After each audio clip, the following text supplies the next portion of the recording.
کے بعد میں ہمارے مہمان خطیب ہمارے درمیان موجود ہیں اور آپ ماشاءاللہ دعوت و تبلیغ میں اور دین کی خدمت میں کافی عرصے گزار چکے ہیں۔ میری مراد فضیلت الشیخ افتخار احمد مدنی حفظہ اللہ، پرنسپل القلم اسکول سائن ممبئی، آپ سے میں مؤدبانہ التماس کرتا ہوں کہ آپ تشریف لائیں اور اپنے موضوع کی وضاحت فرمائیں۔ فضیلت الشیخ افتخار احمد مدنی حفظہ اللہ۔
السلام علیکم ورحمۃ اللہ وبرکاتہ۔ الحمد للہ نحمدہ ونستعینہ ونستغفرہ، اشہد ان لا الہ الا اللہ واشہد ان محمدا عبدہ ورسولہ، اما بعد فإن خیر الحدیث کتاب اللہ وخیر الہدی ہدی محمد صلی اللہ علیہ وسلم، وشر الامور محدثاتها وکل محدثۃ بدعہ وكل بدعة ضلالة وكل ضلالة في النار۔ اعوذ باللہ من الشیطان الرجیم، بسم اللہ الرحمن الرحیم۔ یا ایہا الذین آمنوا اتقوا اللہ حق تقاتہ ولا تموتن الا وانتم مسلمون۔ یا ایہا الناس اتقوا ربکم الذی خلقکم من نفس واحدہ وخلق منها زوجها وبث منہما رجالا کثیرا ونساء واتقوا اللہ الذی تساءلون به والارحام ان اللہ کان علیکم رقیبا۔ یا ایہا الذین آمنوا اتقوا اللہ وقولوا قولا سدیدا یصلح لکم اعمالکم ویغفر لکم ذنوبکم ومن یطع اللہ ورسولہ فقد فاز فوزا عظیما۔ اعوذ باللہ من الشیطان الرجیم، حافظوا علی الصلوات والصلاة الوسطی وقوموا للہ قانتین۔ سورہ بقرہ آیت نمبر 238۔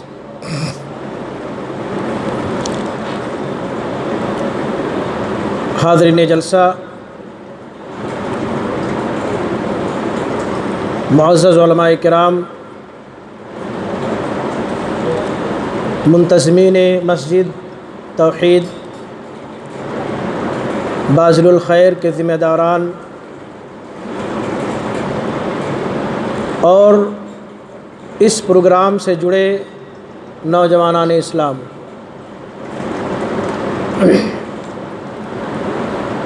پردہ نشین مائیں اور بہنیں، تمام قسم کی تعریفات اس اللہ کے لیے جس کا کوئی شریک نہیں، جس کا کوئی ساجھیدار نہیں، جو پوری کائنات کا مالک کل ہے، جس نے ہماری اور آپ کی تخلیق بخشی، سوچنے سمجھنے کا مادہ عطا فرمایا، جس کا ہم نے اور آپ نے استعمال کرتے ہوئے سیدھے راستے کا انتخاب کیا۔ نیز اللہ رب العالمین نے سیدھے راستے کی رہنمائی کے لیے گاہے بگاہے وقتاً فوقتاً ضرورت پڑنے پر اپنے انبیاء اور رسول کو بھیجتا رہا۔ لہذا عمومی طور پر تمام انبیاء کرام اور خصوصی طور پر نبیوں کی آخری کڑی، آخری سلسلہ محمد بن عبداللہ صلی اللہ علیہ وسلم پر درود و سلام ہو۔ اللہم بارک وسلم علیہ کہ جنہوں نے اپنی تمام تر عمر عزیز کو ہم انسانوں کی ہدایت اور رہنمائی کے خاطر صرف کی۔ حاضرین، آپ حضرات کے سامنے سورہ بقرہ کی ایک آیت پڑھی گئی ہے۔ اس آیت کے تناظر میں جو مجھے موضوع دیا گیا ہے اس موضوع کی وضاحت کرنا چاہوں گا انشاءاللہ العزیز۔ موضوع کیا ہے؟ موضوع مذہب اسلام کے جو ارکان ہیں، پلرز ہیں، ستون اور کھمبے ہیں، ان میں سے ایک اہم ستون، ایک اہم کھمبے کی جانب رہنمائی کرنا ہے، اور وہ ہے نماز۔ نماز سے دوری کیوں؟ یہ ٹاپک ہے، یہ ٹاپک مجھے دیا گیا ہے۔ اس موضوع کے تحت میں چند باتیں آپ کے سامنے رکھوں گا، اللہ رب العالمین سے یہ دعا کرتے ہوئے اے بار الہ، ہم تمام لوگوں کو صحیح معنوں میں صحیح چیزیں سننے کی توفیق عطا فرما، اور پھر ان تمام صحیح چیزوں پر سختی سے عمل کرنے کی توفیق عطا فرما، اور اے بار الہ ہم تمام لوگوں کو صحیح معنوں میں نمازی بنا۔ ہمارا جو ٹاپک ہے نماز سے دوری کیوں، اس کو میں نے کئی حصوں میں تقسیم کیا ہوا ہے۔ پہلی چیز، نماز کسے کہتے ہیں؟ ہم اور آپ اپنی زبان سے نماز نماز کہتے ہیں، لیکن نماز ہے کیا؟ تو نماز کا معنی و مفہوم کیا ہے وہ پہلے ہم سمجھیں گے۔ پھر نماز پڑھنے اور نہ پڑھنے کے تعلق سے لوگوں کی کتنی قسمیں بن سکتی ہیں۔ پھر انشاءاللہ العزیز نماز کی اہمیت اور اس کی فضیلت کے تعلق سے چند دلائل۔ پھر ہم اور آپ نماز سے دوری کیوں برتتے ہیں، اسباب اور وجوہات۔ اور آخر میں وہ بندہ جو اپنے آپ کو نماز سے دور رکھتا ہے اس پر عذاب کیا ہو سکتا ہے، کن چیزوں سے، کن وبال سے، سختیوں سے وہ گزرے گا۔ یہ چند چیزیں ہوں گی انشاءاللہ العزیز۔ پہلی چیز، نماز کسے کہتے ہیں؟ نماز کو ہم اور آپ عربی زبان میں صلاح کہتے ہیں۔ صلاح کا معنی ہوتا ہے دعا، یعنی آپ جب تک نماز پڑھتے ہیں دعا میں ہوتے ہیں۔ الصلاح ای الدعاء، صلاح کا معنی دعا ہوتا ہے، یہ لغوی معنی ہے۔ شرعی معنی، ہماری شریعت نے ہمیں نماز کے تعلق سے کن احوال کو، کن کیفیات کو نماز کہا ہے؟ کہتے ہیں الصلاح ہی اعمال مخصوصہ بہیئت مخصوصہ فی اوقات مخصوصہ بادعیت مخصوصہ تبدأ بالتحریم وتختم بالتسلیم۔ یہ نماز ہے، اس کو نماز کہتے ہیں۔ اردو میں اس کا معنی یہ ہوا کہ ہی اعمال مخصوصہ، یہ مخصوص اعمال جو مخصوص کیفیت کے ساتھ ادا کی جاتی ہے، جسے مخصوص اوقات میں، مخصوص ٹائم میں جسے ادا کی جاتی ہے، جسے پڑھی جاتی ہے، مخصوص دعاؤں کے ساتھ پڑھی جاتی ہے، یہ عبادت ادا کی جاتی ہے، جس کی شروعات، جس کی ابتدا اور اسٹارٹنگ تکبیر تحریمہ سے ہوتی ہے، اور جس کی انتہا اور اینڈنگ تسلیم یعنی السلام علیکم ورحمۃ اللہ وبرکاتہ سے ہوتی ہے، اس کو نماز کہتے ہیں۔ آپ لوگوں کو کچھ باتیں سمجھ میں نہیں آئی ہوں گی شاید، میں یہ محسوس کر رہا ہوں، اس لیے کہ آپ نے دیکھا کہ نماز کی تعریف کے اندر تقریباً 4 جگہوں پر مخصوص کا لفظ آیا ہے۔ اعمال مخصوصہ، خاص اعمال، ہیئات اور کیفیات مخصوص ہوں، وقت اور زمانہ مخصوص ہو، دعائیں مخصوص ہوں، تو یہ کیا ہے مخصوص؟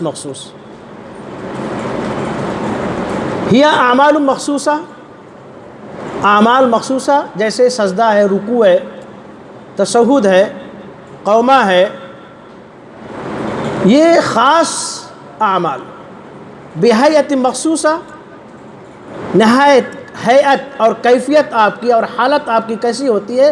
خاص انداز کی ہوتی ہے۔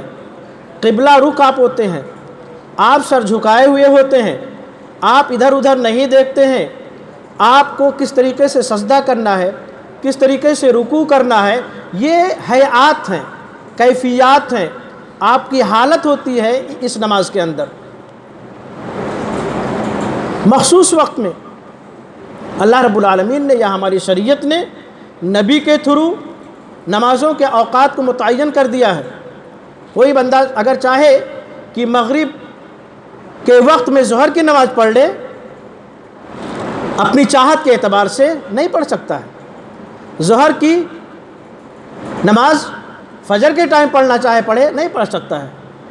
خاص اوقات اللہ رب العالمین نے ہماری نمازوں کی ادائیگی کے لیے متعین کر دیا ہے، انہی اوقات میں ہم انہی نمازوں کی ادائیگی کر سکتے ہیں، دوسرے کی نہیں کر سکتے ہیں۔ کچھ حالات ایسے ہیں، سفر میں ہیں، قصر کرنے کا موقع ہے، جمع بین الصلاتین کرنا ہے، وہ الگ کیفیت ہے اس کی۔ مخصوص دعاؤں کے ساتھ تشہد میں ہمیں کیا پڑھنا ہے، رکوع میں کیا پڑھنی ہے، سجدے میں کیا پڑھنی ہے، جو دعائیں خاص کی گئی ہیں اس وقت پڑھنے کے لیے وہی دعائیں پڑھنی ہیں، ہم تبدیلی نہیں کر سکتے ہیں۔ کوئی بندہ اگر چاہے کہ رکوع کی دعا سجدے میں پڑھے، سجدے کی دعا رکوع میں پڑھے، کیا اس کی نماز ہو جائے گی؟ نہیں ہو سکتی ہے۔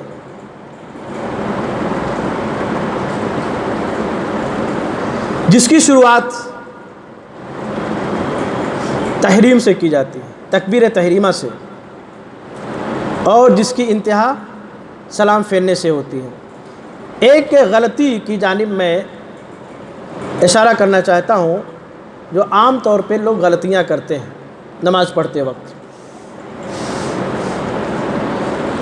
جماعت کھڑی ہے، لوگ نماز پڑھ رہے ہیں جماعت کے ساتھ، کوئی مسبوق ہے، مسبوق مطلب بعد میں آنے والا بندہ، اس کی 1 رکعت چھوٹ رہی ہے، 2 رکعت چھوٹ رہی ہے، بہرحال وہ بعد میں آنے والا بندہ ہے۔ وہ آیا، جلدی جلدی آ رہا ہے، دوڑ کر کے، ہانفتے کانپتے دوڑتے چھلانگ مارتے، اس سے منع کیا گیا ہے۔ یہاں ایک غلطی کرتے ہیں لوگ، دوڑ دوڑ کر کے آتے ہیں، رکعت نہ چھوٹ جائے۔ آپ کو اپنی معتدل چال، جس انداز میں آپ چلتے ہیں عام طور پر، وہی چال آپ کو چل کے آنا ہے، دوڑ بھاگ نہیں کرنا ہے۔ اس کا خیال کیجئے آپ لوگ، یہاں غلطی کرتے ہیں آپ لوگ، دوڑ کے کر کے نہیں آنا ہے، بھاگ کر کے نہیں آنا ہے، یہاں ایک غلطی ہو گئی۔ دوسری غلطی کیا کرتے ہیں کہ نماز کے لیے آتے ہیں، جلدی جلدی آئے، امام صاحب کو رکوع کی حالت میں پایا، سجدے کی حالت میں پایا، یوں ہی ویسے ہی سجدے میں چلے گئے، رکوع میں چلے گئے، تشہد میں بیٹھ گئے۔ غلط کیا انہوں نے، جو اس کیفیت میں آیا اور داخل ہوئے نماز میں، بغیر کچھ کہے داخل ہو جاتے ہیں، نماز کی شروعات کر دیتے ہیں۔ آپ نماز کی شروعات تکبیر تحریمہ سے کی جاتی ہے۔ تکبیر تحریمہ یہ نماز کے ارکان میں سے ہے۔ اگر آپ نے اللہ اکبر کہہ کے نماز کی شروعات نہیں کری ہے، سرے سے آپ کی نماز ہوگی ہی نہیں۔ اس کا خیال کیجئے، آپ لوگ یہاں غلطی کر جاتے ہیں، آئے جلدی جلدی شامل ہو گیا، اللہ اکبر نہیں کہا، نماز نہیں ہوگی آپ کی۔ اللہ اکبر کہہ کر کے آپ امام صاحب کو جس کیفیت اور حالت میں پا رہے ہیں، اس حالت میں آپ شامل ہو جائیے۔ یہ دوسری غلطی ہوئی۔ تیسری غلطی لوگ کیا کرتے ہیں، امام صاحب رکوع میں ہیں، سجدے میں ہیں، آئے اور کھڑے ہو کر کے انتظار کر رہے ہیں۔ اب امام صاحب اب کھڑے ہوں گے تب شامل ہوں گے، یہ غلط ہے۔ آپ انتظار مت کیجئے، آئیے اپنی معتدل چال، تکبیر تحریمہ سے نماز کی شروعات کیجئے، نماز جس حالت میں امام صاحب کو آپ پا رہے ہیں اس میں آپ شامل ہو جائیے، یہ صحیح طریقہ ہے۔ تو یہ نماز کا معنی مفہوم تھا، یہاں پہ مجھے لگا کہ ہمیں اس کی وضاحت کرنی چاہیے، اس لیے میں نے وضاحت کر دی۔ نماز کا معنی و مفہوم شاید کہ آپ کو سمجھ میں آ گیا ہوگا۔ نماز کے تعلق سے لوگوں کی قسمیں، ہم اور آپ نماز پڑھنے اور نہیں پڑھنے کے تعلق سے کتنی قسموں میں بٹے ہوئے ہیں، بہت ساری قسمیں بنتی ہیں۔ پہلی قسم مسلمان گھرانے میں پیدائش ہوئی ہے، عبداللہ، عبد الرحیم، عبد الرحمن نام ہے، لیکن پیدائش سے لے کر کے موت تک کبھی مسجد کے قریب نہیں آئے۔ ایسے ملیں گے آپ لوگ، آپ کو ایسے لوگ ملیں گے مسلمان گھرانے میں پیدائش ہوئی ہے لیکن نماز سے کچھ لینا دینا نہیں ہے۔ پہلی قسم ہو گئی۔ دوسری قسم کے لوگ کیا ملیں گے؟ نماز پڑھتے ہیں لیکن کب آئیں گے؟ سال میں 2 بار بس۔ کب؟ رمضان جب ختم ہوگا تب، اور جب یہ کرنا ہوگا تب۔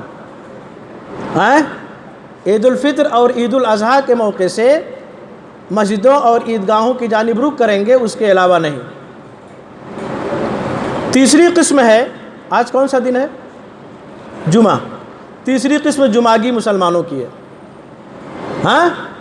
مسجد آج شاید بھری رہی ہوگی، باہر بھی انتظام کرنا پڑتا ہوگا منتظمین کو، دشواریاں بھی لاحق ہوتی ہوں گی۔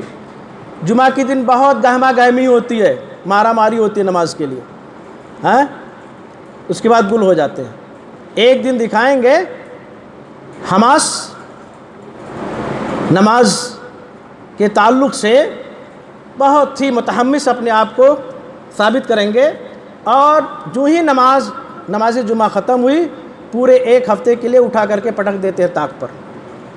اب 1 ہفتے کے بعد پھر دکھیں گے۔ تو جمعگی مسلمان، جمعگی نمازی، ہفتہ واری نمازی، یہ تعداد دیکھی جائے تو بہت زیادہ ہے۔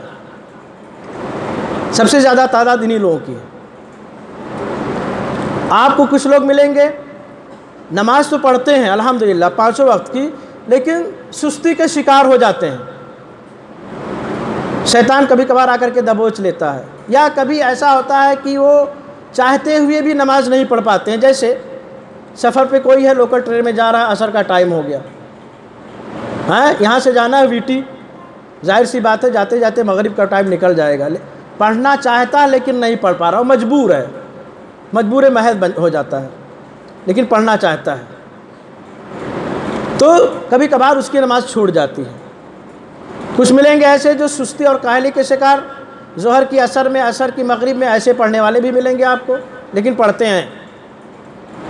کچھ لوگ ایسے ملیں گے جو الحمدللہ جس طریقے سے شریعت کو مطلوب ہے بعینی اسی طریقے سے نماز کے ٹائم پر اذان کی آواز سن کر کے مسجدوں کا رخ کرتے ہیں اور باجماعت نماز کی ادائیگی کرتے ہیں۔ قابل مبارکباد ہیں یہ لوگ۔ ایک ہائی گریڈ کے نمازی، اللہ رب العالمین سے دعا ہے کہ اے بار الہ ہم تمام لوگوں کو انہی لوگوں میں سے بنا دے۔ وہ کیا ہے کہ جب پوری کائنات سوتی ہے، کھراٹے کی نیند لیتی ہے، اپنے چادروں میں، اپنے کمبلوں کے اندر ہوتے ہیں، اس وقت وہ بندہ رات کا 2/3 حصہ جب گزر جاتا ہے، 1/3 حصہ باقی رہتا ہے، فجر کی نماز سے پہلے اٹھ کر کے اللہ رب العالمین کو یاد کرتا ہے، یعنی تہجد گزار، تہجد پڑھنے والا بندہ۔ تو یہ نماز کے پڑھنے اور نہ پڑھنے کے حوالے سے ہماری اور آپ کی قسمیں ہوئی۔ ہم نے جو لاسٹ کی 2 قسمیں بتائیں آپ کو، اللہ رب العالمین سے دعا کرتا ہوں کہ اے بار الہ لاسٹ کی یہ دونوں قسمیں جو بتائی گئی ہیں، اے بار الہ ان دونوں قسموں میں سے ہم تمام لوگوں کو تو بنا دے اور شامل کر دے۔ نماز کی ویلو، قدر اور فضیلت کیا ہے؟ اللہ رب العالمین نے سورہ بقرہ میں کیا کہا؟ سورہ بقرہ کی آیت نمبر 238 میں حافظوا علی الصلوات والصلاۃ الوسطی وقوموا للہ قانتین، نمازوں کی حفاظت کرو، بالخصوص بچلی والی نماز کی۔ مفسرین کے نزدیک بچلی والی نماز سے مراد نماز عصر ہے، اور نہایت ہی یکسوئی کے ساتھ اللہ رب العالمین کا ہو کر کے کھڑے ہو جاؤ، وقوموا للہ قانتین، اللہ رب العالمین کا ہو کر کے یکسوئی کے ساتھ، یگانگت کے ساتھ، نہایت ہی انہماک کے ساتھ اللہ رب العالمین کے لیے کھڑے ہو جاؤ۔ یہ آیت کا مفہوم و مطلب ہے۔ نمازوں کی حفاظت کرو، ٹاپک ہے نماز سے دوری کیوں، دونوں میں تضاد۔ اللہ کہہ رہا نمازوں کی حفاظت کرو، ہم اور آپ نماز سے دور ہیں۔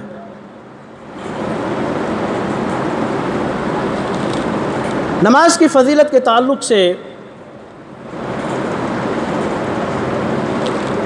صحیح بخاری کی روایت عبداللہ ابن عمر رضی اللہ تعالیٰ عنہ راوی حدیث ہے، وہ کہتے ہیں کہ اللہ کے رسول صلی اللہ علیہ وسلم نے فرمایا بنی الاسلام علی خمس، شہادت اللہ الہ الا اللہ وان محمد رسول اللہ واقام الصلاۃ وایتاء الزکاۃ والحج وصوم رمضان، رواہ البخاری فی صحیح، حدیث نمبر 8۔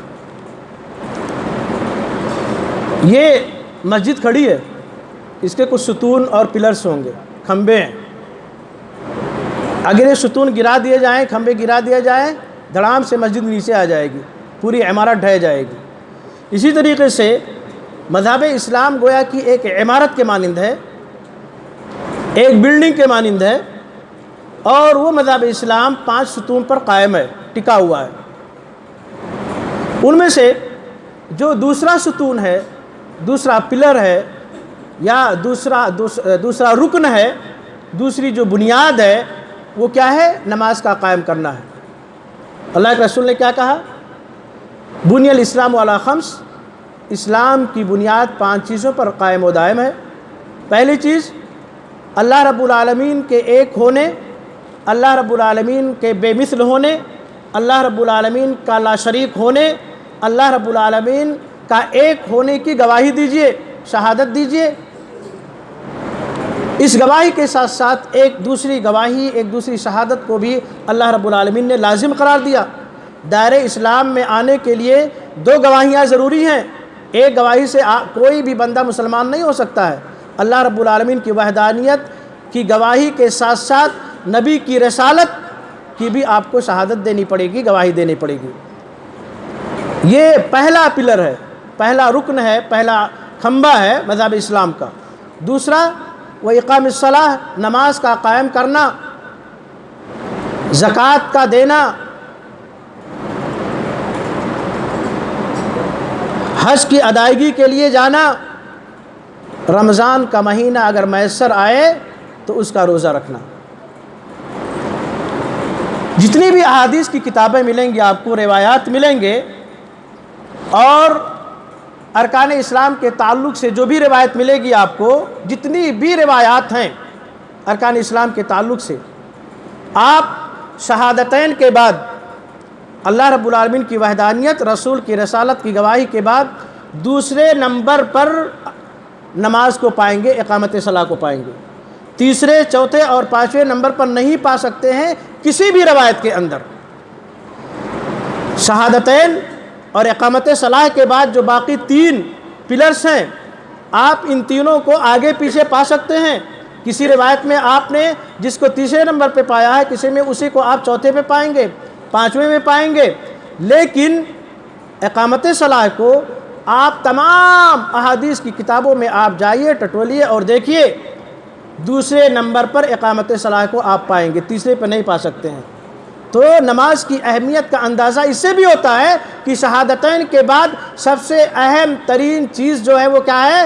نماز کی ادائیگی ہے، نماز کا پڑھنا ہے۔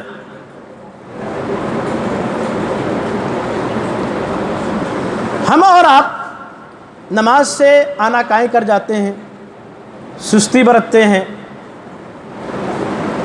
کبھی کبھی کچھ اپنی باتیں بھی سامنے رکھ دیتے ہیں، مجبوریاں رکھ دیتے ہیں کہ بھائی یہ مجبوری تھی، وہ مجبوری تھی۔ یہ ایک صحابی رسول بھی اپنی مجبوری لے کر کے آئے تھے اللہ کے رسول صلی اللہ علیہ وسلم کے پاس۔ صحیحین کی روایت ہے۔ وہ صحابی رسول کون؟ عبداللہ ابن ام مکتوم رضی اللہ عنہ۔ کیسے صحابی رسول تھے؟ نابینا تھے، کچھ بھی دکھائی نہیں دے رہا تھا ان کو، کچھ بھی دکھائی نہیں دے رہا تھا۔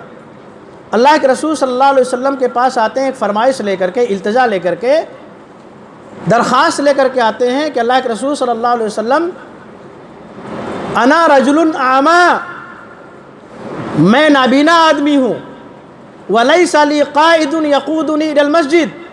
دوسرا ریزن کیا بتا رہے ہیں کہ کوئی مجھے رہنمائی کرنے والا بندہ نہیں ہے میرے پاس جس کے کندھے پہ ہاتھ رکھ کر کے میں مسجد کا رخ کر سکوں. دو وجہ بتائی، ایک تو نابینا ہوں، کچھ دکھائی نہیں دے رہا ہے، دوسرا کوئی رہنمائی کرنے والا بندہ نہیں ہے جو مجھے پکڑ کر مسجد لے کے جائے. مجبوری صحیح تھی یا نہیں؟ مجبوری بالکل صحیح تھی، درخواست بالکل صحیح تھا، پرمیشن مل جانا چاہیے تھا، اور بلا شک اللہ کے رسول صلی اللہ علیہ وسلم نے پرمیشن دے دی، اجازت دے دی. فرخص لہ کا لفظ آتا ہے. اللہ کے رسول صلی اللہ علیہ وسلم نے اسے کیا دیا؟ اجازت دے دی. ہم کسی کام کو لے کر کے کسی منسٹر، کسی سرکاری آفس میں اور کہیں جائیں اور کام اپنا بن جائے، خوشی ہوتی ہے یا نہیں؟ ہنستے اور مسکراتے ہوئے لوٹتے ہیں، چہرے پہ چمک ہوتی ہے، بھائی کام بن گیا ہے، آج بہت دوڑا تھا، آج جا کر کے کام بنا ہے، خوشی ہوتی ہے. ظاہر سی بات ہے وہ نابینا آدمی تھے، کوئی رہبری کرنے والا بندہ نہیں تھا، وہ بھی خوش ہوئے ہوں گے. فرخص لہ، پرمیشن دے دیا. فلما ولا، لفظ لما کا لفظ آتا ہے، جو ہی وہ لوٹے، مڑے، خوشی خوشی لوٹے. فلما ولا، جو ہی وہ مڑے لوٹے، خوشی خوشی بلا لیا، ادھر آؤ. معاملہ گویا کہ دوسرا ہونے والا ہے. اور یہ چیز بھی ہم جان لیں کہ جب اللہ کے رسول نے ان کو پرمیشن دی ہوگی تو اپنی طرف سے پرمیشن نہیں دی ہوگی، اللہ رب العالمین ہی کی جانب سے دی ہوگی. کیوں؟ وما ينطق عن الهوى ان هو الا وحی یوحی، سورہ نجم کی آیت، ابتدائی آیات. شرعی امور میں اللہ کے رسول صلی اللہ علیہ وسلم منمانی نہیں کرتے، نعوذ باللہ من ذالک. وہی کہتے ہیں جو ان پر وحی کی جاتی ہے، وہی کہتے ہیں جو ان پر وحی کی جاتی ہے. وحی اور وحی دونوں میں فرق. تو ظاہر سی بات ہے وہ اس وقت وہی معاملہ رہا ہوگا. لیکن ایک سوال کرنا ہے، اس لیے آپ کو بلایا جا رہا ہے، وہ سوال کا جواب دے دو، پھر جب آپ کو پرمیشن ملے گی یا نہیں ملے گی پھر بتائیں گے. فلما ولا دعاہ، بلا لیا، آؤ ادھر. ایک سوال کیا، کیا سوال تھا وہ؟ هل تسمع النداء. اب یہاں پر ہم اور آپ اپنا تجزیہ کریں. اس لفظ پر ہمیں اپنا تجزیہ کرنا ہے، اپنی تشخیص کرنی ہے، اور اپنے آپ کو دیکھنا ہے کہ ہم اس چیز کے مستحق ہیں یا نہیں. کیا تم اذان کی آواز کو سنتے ہو؟ هل تسمع النداء. جب مسجد میں مؤذن صاحب حی علی الصلاح حی علی الفلاح کہتے ہیں تو اس وقت مؤذن صاحب کی آواز تمہارے کانوں تک جاتی ہے یا نہیں؟ اس کا جواب دے دو، پھر آپ کے لیے پرمیشن اور نا پرمیشن کی بات ہوگی. صحابی رسول ہیں، جھوٹی بات نہیں کہہ سکتے. ہم اور آپ دن میں پتہ نہیں کتنی بار جھوٹی باتیں کہہ جاتے ہیں. جھوٹ نہیں بول سکتے، ہمارا عقیدہ اور نظریہ ہونا چاہیے. جھوٹ کا سہارا نہیں لیا، کہا نام یا رسول اللہ، بلا شک میں اذان کی آواز کو سنتا ہوں. اللہ کے رسول صلی اللہ علیہ وسلم نے ایک لفظ میں جواب دے دیا، فَأَجِبْ، تم کو مسجد میں آنا ہی پڑے گا، گرچہ نہیں دکھائی دے رہا ہے، گرچہ تمہیں رہنمائی کرنے والا تمہارا کوئی بندہ نہیں ہے، پھر بھی مسجد میں آنا ہے. اپنا تجزیہ ہم کریں. کیا ہم کسی مجبوری کے شکار ہیں؟ کوئی بیماری لاحق ہے؟ کوئی شرعی امر لاحق ہے؟ ان کے پاس تو شرعی امر تھا، نہیں دکھ رہا تھا، کوئی رہنمائی کرنے والا بندہ نہیں تھا. ہمارے پاس کون سی مجبوری ہے؟ ہم کس مجبوری کے شکار ہیں؟ اذانوں پہ اذانیں ہوتی ہیں، ہمارے کانوں پر جو تک نہیں ریکھتے ہیں، گویا کہ ہم سنتے ہی نہیں ہیں، ہم بہرے ہیں، ہمارے کانوں تک حی علی الصلاح حی علی الفلاح کی آواز نہیں گونجتی ہے. ہم اپنے کاموں میں مست رہتے ہیں. مؤذن صاحب کو پکارنے دو، حی علی الصلاح کہنے دو، حی علی الفلاح کہنے دو. ہمارا کیا ناطہ ہے اس سے؟ ہمیں کیا لینا دینا ہے اس سے؟ ایک صحابی رسول کو پرمیشن نہیں مل رہی ہے دوستو. ہمیں اور آپ کو کس نے پرمیشن دے دیا کہ اذان پہ اذان ہوتی جائے، آپ اپنے کاموں میں مست رہو، مسجد کا رخ نہ کرو؟ یہ نماز کی ویلو ہے، نماز کی قدر ہے.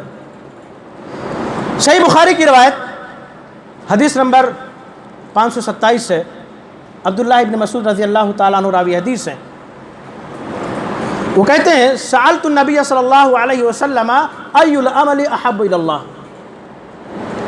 میں نے اللہ کے رسول صلی اللہ علیہ وسلم سے سوال کیا کہ اللہ کے رسول صلی اللہ علیہ وسلم بتلائیے کہ ہم انسانوں کے اعمال میں سے سب سے محبوب ترین عمل اللہ رب العالمین کو کون سا لگتا ہے؟ ہمارے کاموں میں سے سب سے اچھا کام اللہ کو کون سا کام لگتا ہے؟ ای العمل احب الی اللہ؟ اللہ کے رسول صلی اللہ علیہ وسلم نے پہلا جواب کیا دیا؟ الصلاۃ علی وقتها۔ جب نماز کا ٹائم ہو جائے، نماز اذان کی آواز آ جائے، تو تمام کام کاج کو چھوڑ کر کے، ترک کر کے، ترک کر کے مسجد کا رخ کر لینا، یہ اللہ رب العالمین کے نزدیک دنیا کے تمام کاموں میں سے سب سے بہتر کام ہے۔ ہم تو کام پٹانے میں لگے رہتے ہیں، اللہ رب العالمین کہتا ہے پہلے نماز کو پٹاؤ۔ اگر میری خوشنودی دیکھنا چاہتے ہو، میری رضامندی دیکھنا چاہتے ہو، یہ چاہتے ہو کہ اللہ رب العالمین تم سے خوش ہو جائے، تو سب سے پہلے نماز کی جانب آؤ۔ ظاہر سی بات ہے اللہ رب العالمین آپ کے عمل سے خوش ہوگا تو آپ کو اپنا محبوب بنائے گا۔ قلت ثم ایون، پھر میں نے سوال کیا، کون کہہ رہے ہیں؟ عبداللہ ابن مسعود کہہ رہے ہیں۔ ثم ایون قال بر الوالدین، دوسرے نمبر کا کون سا کام ہے جسے اللہ رب العالمین زیادہ پسند کرتا ہے؟ ماں باپ کے ساتھ حسن سلوک، ماں باپ کی خدمت، ماں باپ کی باتوں کو ماننا، ان کے مشکلات کو سمجھنا، ان کی پریشانیوں میں ساتھ آنا، ان کے کاموں میں کام بٹانا، ان کے بڑھاپے میں ان کا سہارا بننا، یہ اللہ رب العالمین کے نزدیک دوسرے نمبر کا ایسا کام ہے جسے اللہ رب العالمین پسند کرتا ہے۔ یہاں پر بھی تھوڑا سا وقفہ، ہمیں اپنے آپ کو ٹٹولنا ہوگا، دیکھنا ہوگا، اپنی تشخیص کرنی ہوگی، اپنی پڑتال کرنی ہوگی کہ ہم کس حد تک اپنے والدین کے مطیع و فرما بردار ہیں، ہم کس حد تک اپنے ماں باپ کے فرما بردار ہیں، اطاعت گزار ہیں، اپنے ماں باپ کی باتوں کو کس حد تک ہم مانتے ہیں۔ کہیں ایسا تو نہیں نعوذ باللہ معاذ اللہ کہ اپنے والدین کو ہم دھتکارتے ہیں، گالی گلوچ سے نوازتے ہیں، مارتے اور پیٹتے ہیں، ماں باپ کے کبھی کام نہیں آتے ہیں، ماں باپ کو گالیوں سے نوازتے ہیں، کہیں ایسا تو نہیں ہے؟ اگر ایسا ہے تو آپ یا ہم نعوذ باللہ من ذالک معاذ اللہ، ہم اور آپ ملعون ہیں۔ کعب بن عجرہ رضی اللہ تعالیٰ عنہ کی اس حدیث سے جو غالباً سنن ترمذی کے اندر ہے کہ اللہ کے رسول صلی اللہ علیہ وسلم ایک مرتبہ ممبر لانے کا حکم دیا، ممبر پر آپ چڑھتے گئے، آمین کہتے گئے 3 بار، جس کا خلاصہ یہ ہے کہ آپ نے ایک مرتبہ ان آمین میں سے ایک آمین کہا تھا، تو صحابہ کرام نے کہا کہ یہ آمین کا کیا مطلب ہے؟ تو آپ نے جو جواب دیا تھا، ایک جواب یہ بھی تھا کہ حضرت جبرائیل آئے اور کہا کہ وہ شخص ناکارہ ہے، خسارہ اٹھانے والا ہے، ملعون ہے، خائب و خاسر ہے، جو اپنے والدین کو پا کر کے ان کی خدمت کر کے اپنے نام جنت کو نہ لکھوا لیا ہو، وہ شخص ملعون ہے۔ ماں باپ کو اگر ناراض کر کے آپ دنیا کے کمانے میں لگے ہوئے ہو، گاندھی جی کو سمیٹنے میں لگے ہوئے ہو، جیب کو بھرنے میں لگے ہوئے ہو، تو آپ کا یہ روپیہ پیسہ، آپ کا یہ گاندھی جی کا کمانا آپ کو مبارک ہو، قیامت کے دن آپ کے یہ کام نہیں آنے والے ہیں۔ اس لیے نوجوانوں، بالخصوص شادی ہو جانے کے بعد اپنے ماں باپ کی اہمیت کو سمجھو، ان کی خدمت کو سمجھو اور غنیمت جانو، ماں باپ کو چھوڑو مت دوستو۔ بہرحال نماز کے تعلق سے بات ہو رہی ہے۔ تیسرا سوال کیا، ثم قلت ثم ایون، تیسرا کون سا وہ عمل ہے جسے اللہ رب العالمین جس سے خوش ہوتا ہے؟ اللہ کے رسول صلی اللہ علیہ وسلم نے کیا کہا؟ الجہاد فی سبیل اللہ، اللہ کے راستے میں دین کو پھیلانے کے خاطر، دین کو غلبہ دلانے کے خاطر اللہ کے راستے میں جہاد کے لیے نکل جانا۔ یہاں ایک سوال ہے چھوٹا سا، جہاد میں جان جا سکتی ہے یا نہیں؟ جہاد میں جان جا سکتی ہے یا نہیں؟ ہاں جا سکتی ہے۔ نماز میں جان جا سکتی ہے؟ نہیں جا سکتی۔ جہاد میں آپ کا روپیہ پیسہ بھی لگ سکتا ہے، جائیداد پراپرٹی بھی لگ سکتی ہے. بھائی جانے کا ٹائم نہیں، اتنا پیسہ دے دیتا ہوں. نماز میں آپ کا کیا جائے گا؟ پیسہ جا رہا ہے؟ نہیں جا رہا ہے، آپ کا وقت جا رہا ہے. وہ بھی اگر موازنہ کریں جہاد اور نماز کے ٹائم کے لیے، تو جہاد کے لیے آپ کا کئی دن لگ سکتا ہے، مہینہ بھی لگ سکتا ہے، انلمیٹ ٹائم جا سکتا ہے اس میں. لیکن نماز کے لیے 10 سے 15 منٹ انتظار کریں گے، آدھا گھنٹہ. جمعہ کے دن آئیں گے زیادہ سے زیادہ 1 گھنٹہ، اس سے زیادہ کیا آپ کا لگے گا؟ پھر بھی دیکھیے اللہ رب العالمین کے نزدیک محبوب ترین عمل کیا؟ وہاں جان جانے کا خطرہ ہے، لیکن اس کو تیسرے نمبر پہ اللہ کے رسول کہہ رہے ہیں یہاں جان جانے کا خطرہ نہیں ہے، پیسہ بھی آپ کا نہیں لگ رہا ہے، جہاد کے مقابلے میں وقت بھی کم لگ رہا ہے. پھر بھی اللہ کے رسول صلی اللہ علیہ وسلم کیا کہہ رہے ہیں؟ اللہ رب العالمین کے نزدیک سب سے بہترین عمل کیا ہے؟ وقت پر نماز کی ادائیگی ہے. یہ نماز کی ویلو ہے، نماز کی قدر ہے دوستو. ایک اور اہمیت دیکھیے نماز کے تعلق سے، سورہ روم کی آیت ہے، آیت نمبر 31، اقیموا الصلاۃ ولا تکونوا من المشرکین. اب یہاں فیصلہ آپ کو کرنا ہے دوستو. یہ آیت ہم نے پڑھی، آیت کا مطلب بتا دیتا ہوں، فیصلہ اپنے تئیں ہم خود کر لیں. اقیموا الصلاۃ، نماز کو قائم کرو، ولا تکونوا من المشرکین، مشرکوں میں سے مت ہو جاؤ. اور اسی تعلق سے اللہ کے رسول صلی اللہ علیہ وسلم کی ایک پیاری سی حدیث ہے، صحیح مسلم کی حدیث نمبر 82 ہے. جابر رضی اللہ تعالیٰ عنہ کہتے ہیں کہ میں نے اللہ کے رسول صلی اللہ علیہ وسلم کو کہتے ہوئے سنا، کیا؟ بین الرجل و بین الشرک والکفر ترک الصلاۃ، رواہ مسلم فی صحیح. ایک مسلمان اور ایک کافر کے درمیان جو چیز فرق کرنے والی چیز ہے وہ نماز کا چھوڑنا ہے. نماز پڑھو گے مسلم اور مومن رہو گے، نماز نہیں پڑھو گے آپ کا شمار کافروں اور مشرکوں میں سے ہو جائے گا. فیصلہ آپ کو کرنا ہے کہ آپ نماز پڑھتے ہو یا نہیں پڑھتے ہو. پڑھتے ہو تو بلا شک آپ مومن اور مسلم ہو، اور اگر نہیں پڑھتے ہو تو اس آیت اور اس حدیث کے تناظر میں آپ کا شمار مشرکوں اور کافروں میں سے ہونے جا رہا ہے. فیصلہ آپ کیجئے کہ آپ اپنے آپ کو کیا بنانا چاہتے ہیں، آپ نے اپنے آپ کو کیا بنا لیا ہے. اللہ نے آپ کو کس گھرانے میں پیدا کیا تھا، کہاں پیدا کیا تھا؟ نام عبداللہ، عبدالرحیم، عبدالرحمن ہے، لیکن آپ نے اپنے عمل، اپنے کردار اور اپنے کام سے مشرکوں والا کام کر دیا، جس کی وجہ سے آپ کا شمار مشرکوں میں سے ہو رہا ہے. یہ نماز کی ویلو ہے، نماز کی قدر ہے دوستو. اچھا، ہم اور آپ نماز سے سستی کیوں برتتے ہیں؟ بہت ساری فضیلتیں ہیں، اور کو میں چھوڑ دیتا ہوں اس لیے کہ ٹائم بھی ہو رہا، مجھے نکلنا بھی ہے. سستی کیوں برتتے ہیں؟ وجوہات اور اسباب کیا ہیں، ریزنز کیا ہیں؟ چند ایک آپ کے سامنے رکھوں گا.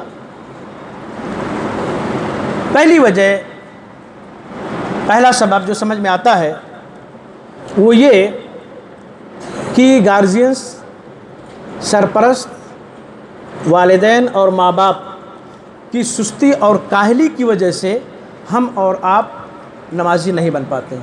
جتنے بھی ہمارے یہاں بزرگ بیٹھے ہیں، نوجوان بیٹھے ہیں، ادھیڑ عمر بیٹھے ہیں، تھوڑی دیر کے لیے وہ اپنے آپ کو بچہ محسوس کر لیں 3-4 سال کا، اور وہ اپنے اس ماضی کے ایام کو، دنوں کو یاد کریں کہ کیا ان کے ماں باپ نمازی تھے یا نہیں. اگر نمازی رہے ہوں گے تو بلا شک کبھی کبھار، کسی نہ کسی موقع سے، کسی نہ کسی دن، چاہے وہ جمعہ کا دن کیوں نہ ہو، کبھی کبھار ضرور انگلی پکڑا کر کے مسجد لائے ہوں گے. لیکن اگر آپ معاذ اللہ، اگر آپ کے ماں باپ نمازی نہیں رہے ہوں گے سرے سے، تو انگلی پکڑانے والا کون؟ کوئی نہیں ہے. یعنی ماں باپ کی سستی اور کاہلی کی بنیاد پر ہم میں سے اکثریت، اللہ ماشاء اللہ جسے اللہ ہدایت دے دے، اکثریت نمازی نہیں بن پاتے ہیں ماں باپ کی سستی اور کاہلی کی بنیاد پر. ماں نماز نہیں پڑھ رہی ہے، بچی پڑھنا چاہتی ہے، اذان کا ٹائم ہوا، بچی کہہ رہی ہے امی جان اذان ہو گئی، ٹی وی بند کر دو، سیریل دیکھنا بند کرو، حی علی الصلاۃ. ماں کیا کہتی ہے؟ آئی ہے بڑی نماز پڑھنے والی. اذان تو ہوتی رہتی ہے، بعد میں تو نماز پڑھ سکتی ہوں، اتنا اچھا شاٹ آ رہا تھا، ڈسٹرب کر دیا تو نے، منع کر دیا۔ اب وہ بچی کیا کبھی دوسرے موقع سے ماں کو ٹوک سکتی ہے؟ نہیں ٹوکے گی، ارے میری ماں ہی ایسے ہے بھائی۔ اب پھر کیا ہوگا؟ ماں جب نہیں پڑھتی ہے تو وہ عادت بیٹی اور بچی کے اندر بھی کبھی کبھی آ جائے گی۔ لیکن اگر وہی ماں نمازی ہو، اس کے الٹ معاملہ ہو، اے کیا کر رہی ہے، اذان ہو رہی ہے، بند کر ٹی وی، بند کر سیریل، چل نماز پڑھنے، ادباً احتراماً یا ڈر سے جیسے بھی کر کے فوراً بند کرے گی، ماں کے ساتھ نماز پڑھے گی۔ سیم ایسے ہی باپ، اسی پر باپ کو بھی محمول کر لیجئے، جس کی وجہ سے ہم اور آپ نمازی نہیں بن پاتے ہیں۔ حالانکہ اگر دیکھا جائے تو ہمارے انبیاء کی ٹیم نمازوں کا اہتمام کرتی تھی، اپنے اہل و عیال کو نماز کی تلقین کیا کرتے تھے۔ مثال کے طور پہ آپ دیکھیں سورہ مریم کے آیت نمبر 55 پڑھیں گے تو اس میں آپ کو ملے گا حضرت اسماعیل علیہ السلام کے تعلق سے، وَكَانَ يَأْمُرُ أَهْلَهُ بِالصَّلَاةِ وَالزَّكَاةِ وَكَانَ عِنْدَ رَبِّهِ مَرْضِيًّا۔ حضرت اسماعیل علیہ السلام اپنے اہل و عیال کو، اپنے ماتحتوں کو نماز اور زکوٰۃ کا حکم دیا کرتے تھے، اور یہ نماز اور زکوٰۃ اللہ رب العالمین کو راضی کرنے کا بہترین طریقہ ہے۔ وَكَانَ عِنْدَ رَبِّهِ مَرْضِيًّا، بہترین طریقہ، اللہ کو راضی کرنا ہے، اللہ کو خوش کرنا ہے، نماز کے قریب آئیے، سجدہ ریز ہوئیے۔ اللہ کے رسول صلی اللہ علیہ وسلم کی حدیث ہے کہ جب بندہ حالت سجدہ میں ہوتا ہے تو اللہ رب العالمین سے بالکل قریب ہو جاتا ہے۔ کیا چاہیے؟ اللہ آپ سے قریب ہو رہا ہے، آپ اللہ سے قریب ہو رہے، ذرا سجدہ کر کے تو دیکھو، سجدے کی حالت میں مانگ کے تو دیکھو۔ اللہ کے رسول صلی اللہ علیہ وسلم نے غزوہ بدر میں سجدے کی حالت میں اللہ رب العالمین سے مانگا تھا کہ اے اللہ، اگر یہ مٹھی سی جماعت کو آج تو نے فتح و نصرت سے ہمکنار نہ کیا تو آج کے بعد اس روئے زمین پر تیرا کوئی نام لینے والا نہ ہوگا۔ سجدے کی حالت میں دعا کی تھی، اللہ رب العالمین نے دعا کو قبول کیا تھا اور فرشتوں کے لشکر کو بھیجا تھا۔ فرشتے مشرکوں کو قتل کر رہے تھے، فرشتے قتل کر رہے تھے، بڑی جماعت آئی تھی فرشتوں کی۔ تو آپ اللہ کا ہو جائیے، یقین جانیے کہ اللہ رب العالمین آپ کا ہو جائے گا، اس میں کوئی شک اور شبہ نہیں ہونا چاہیے۔ یہ نماز ہے دوستو۔ اسی لیے اور بہت ساری چیزیں ہیں، ہم اور آپ سستی کرتے ہیں، اس لیے بچے ہمارے نمازی نہیں بن پاتے ہیں۔ ہم بوڑھے ہو جاتے ہیں، ادھیڑ عمر ہو جاتے ہیں، جوان ہو جاتے ہیں، نماز کے عادی نہیں بن پاتے ہیں الا ماشاء اللہ۔ تو یہ پہلی وجہ ہے۔ دوسری وجہ کیا ہے نماز سے دوری کے ہم نمازی نہیں بن پاتے ہیں؟ دوسری وجہ یہ ہے کہ ہم اللہ رب العالمین کے جہاں بہت سارے صفات ہیں، تو جو بے نمازی لوگ ہوتے ہیں اللہ رب العالمین کے چند ایک صفات کو گانٹھ بنا کر کے جیب میں رکھ لیتے ہیں، باقی صفات کو بھول جاتے ہیں۔ اللہ رب العالمین قہار ہے، دردناک عذاب دینے والا ہے، اس کی پکڑ بڑی سخت ہے، یہ سب بھول جاتے ہیں، دو تین صفات کو بات کر کے گٹھیا کے رکھ لیتے ہیں۔ کیا؟ اللہ غفور ہے، غفار ہے، رحمان و رحیم ہے، یعنی اللہ بخشنے والا ہے، رحم و کرم کا معاملہ کرنے والا ہے۔ میں سب مولوی صاحب میں سب کام کرتا ہوں، اچھا سب کام اچھا کر لیتا ہوں، صرف نماز نہیں پڑھتا ہوں، اور مجھے یقین ہے اللہ رب العالمین پر کہ وہ جہاں سے اپنے تمام صفات کا مالک ہے، ان صفات میں سے غفار اور غفور ہے، ضرور مجھے معاف کر دے گا۔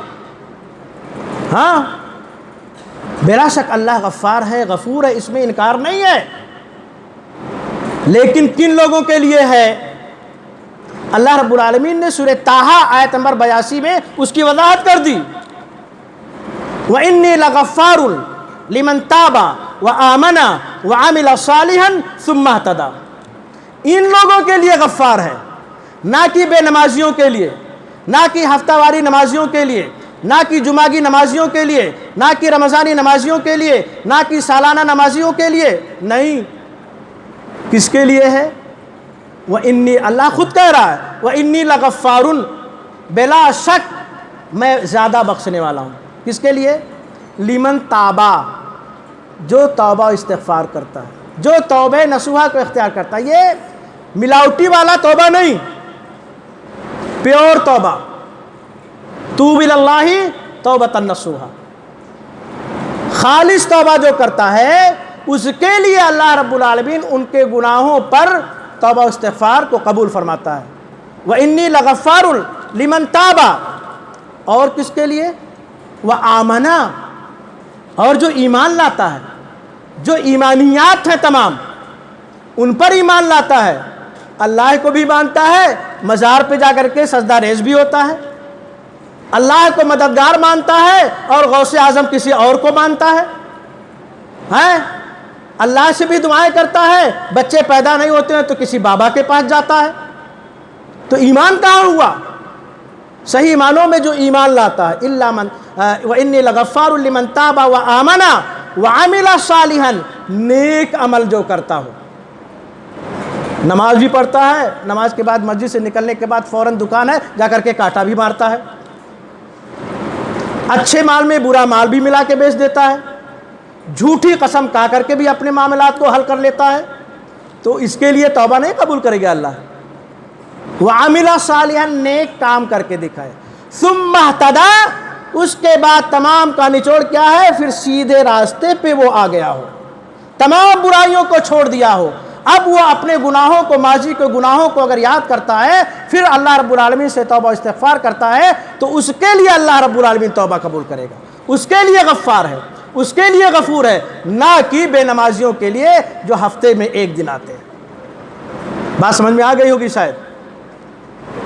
اور اگر آپ کو اللہ رب العالمین کی یہ صفت یاد ہے تو دوسری جگہ اللہ رب العالمین نے کہہ دیا ہے، وَنَبِّئْ عِبَادِي، میرے بندوں کو بتا دو کہ میں دردناک عذاب دینے والا ہوں، وہ بھی تو یاد رکھو، انی انا الغفور الرحیم۔ اگر غفور الرحیم ہے تو عذاب شدید کا مالک بھی ہے۔ تو یہ دوسری وجہ ہے۔ تیسری وجہ کیا ہے؟ نماز سے دوری کی، نماز سے بے رغبتی کی۔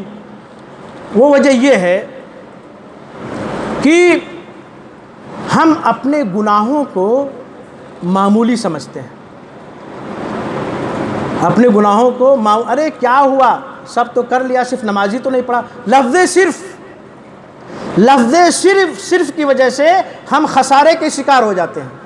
سب تو کرتا ہوں فلاں صاحب، صرف نماز ہی نہیں پڑھتا ہوں، یعنی ہم اپنے نماز کو معمولی، نماز کے چھوڑنے کو معمولی سمجھتے ہیں۔ حالانکہ صحابہ کرام اور اسلاف کو اگر دیکھا جائے تو اپنے گناہوں کو کیسا تصور کرتے تھے؟ اللہ کے رسول صلی اللہ علیہ وسلم نے ایک مومن اور ایک فاسق کی مثال دی ہے، جو اپنے گناہوں کو ہلکا سمجھتے، جو ہلکا نہیں سمجھتے۔ صحیح بخاری کی روایت ہے، اللہ کے رسول صلی اللہ علیہ وسلم نے فرمایا، ان المؤمن یرا ذنوبہ کأنہ قاعد تحت جبل یخاف ان یقع علیہ وان الفاجر، اور اس کا مطلب یہ ہوا وان الفاجر یرا ذنوبہ کذباب مر علی انفہ، رواه البخاری فی صحیح۔ مطلب یہ کہ ایک مومن، اگر آپ اپنے آپ کو مومن کہہ رہے ہیں تو ایسے ہی تصور کرنا چاہیے ہمیں اور آپ کو۔ ایک مومن اپنے گناہوں کو کیسے تصور کرتا ہے، کیسے شمار کرتا ہے، کیسے سمجھتا ہے کہ گویا کہ وہ کسی پہاڑ کے دامن میں نیچے بیٹھا ہوا ہے اور اسے یہ خوف لاحق ہے کہ اس کے اوپر یہ پہاڑ اب گرے کہ تب گرے۔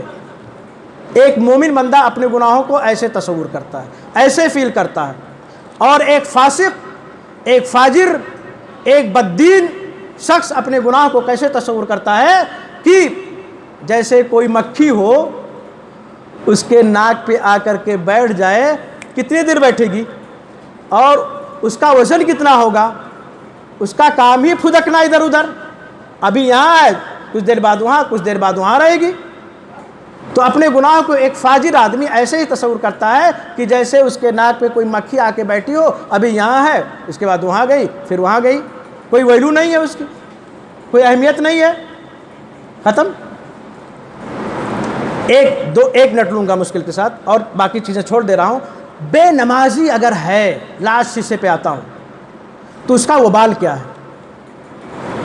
بھائی ایک بندہ نماز پڑھتا ہے، ایک بندہ نہیں پڑھتا ہے، تو دونوں برابر نہیں ہو سکتے ہیں۔ اگر کوئی نماز نہیں پڑھتا ہے تو اس کی سزا ملے گا کیا؟ یہاں دیکھیے، لوگ کسی نامور مشہور شخصیت کے ساتھ اپنا نام جوڑنا، اپنے آپ کو شامل کرا لینا فخر محسوس کرتے ہیں۔ کوئی نیتا ہے، سیاسی آدمی ہے، بڑا لیڈر ہے، کوئی بینر لگا ہوا ہے، اس کے سائڈ میں چھوٹی سی اگر تصویر آ گئی نا، کہتے ہیں بازی مار لے گیا، کامیاب ہو گیا بھائی، اس کے ساتھ میرا بھی فوٹو آ گیا۔ تو بے نمازی لوگ سنیں غور سے، صحیح حدیث ہے، اللہ کے رسول صلی اللہ علیہ وسلم نے ایک مرتبہ نماز کا تذکرہ کیا۔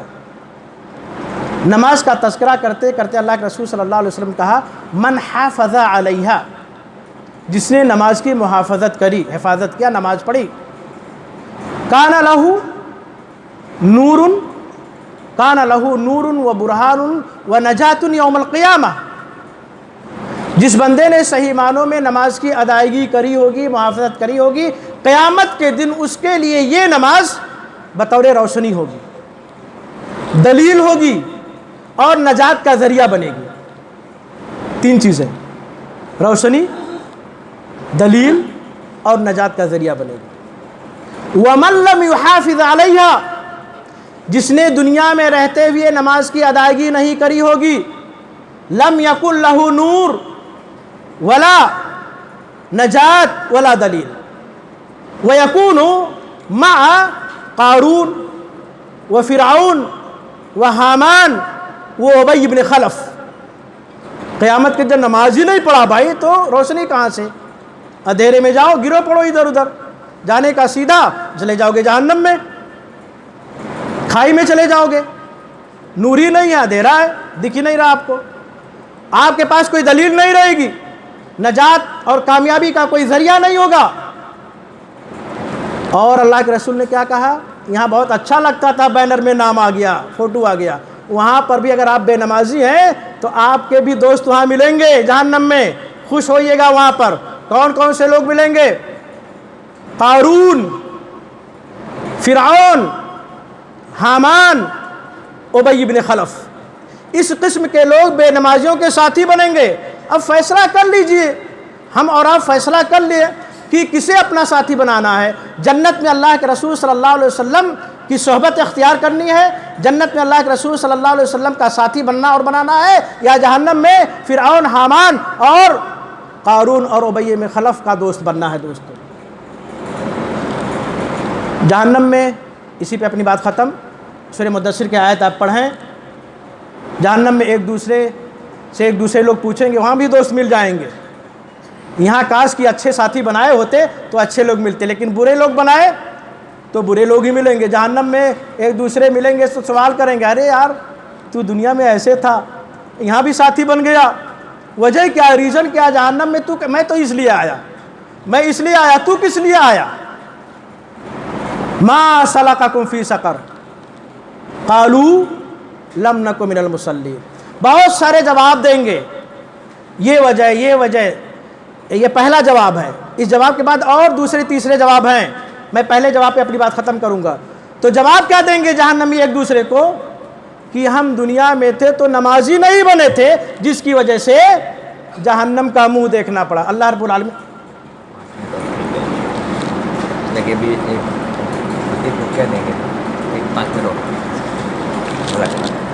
مجھے نکلنے پر سے فوراً آپ نکل جائیے گا،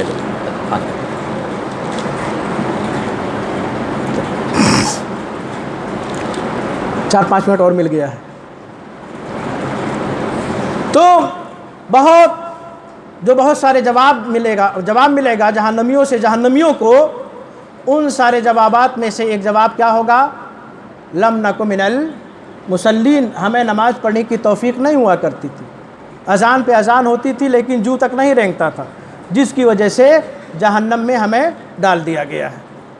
تو دوستو یہ نماز ہے، نماز کی قدر کیجئے، نماز کی ویلیو کو سمجھیے۔ ابھی رمضان کا مہینہ آ رہا، رمضان کے مہینے میں ایک آپ لوگوں سے درخواست کر کے جا رہا ہوں دوستو، رمضان کا مہینہ آ رہا ہے، پہلے ہفتے میں پہلے دن شاید کہ مسجد والوں کو دشواری ہو جاتی ہوگی، الگ انتظام کرنا پڑتا ہوگا تراویح کے لیے بطور خاص۔ ایک ہفتہ گزرا، 2 ہفتہ گزرا، تیسرے ہفتے سے پھر نظارہ دیکھنے کو مل جاتا الٹا، سمیٹنا پڑتا ہے، پھر چٹائیاں سال بھر کے لیے کہیں انتظام کر کے رکھنا پڑتا ہے۔ پھر اب سال بھر کے بعد جب آئے گا رمضان اور پہلی تراویح ہوگی، پھر اس چٹائی کو نکالا جائے گا۔ تو یہ موقع مت دیجئے دوستو، جو چٹائی نکل گئی ہے وہ چٹائی باہر ہی رہنی چاہیے۔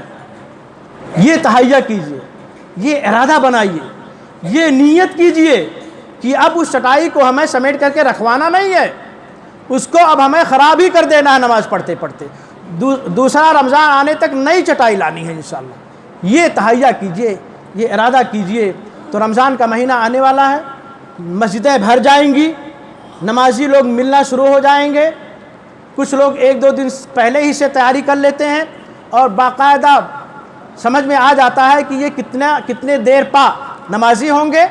اللہ رب العالمین ہم اور آپ کو تا حیات نمازی بنا دے۔ تو نماز کا اہتمام کیجئے۔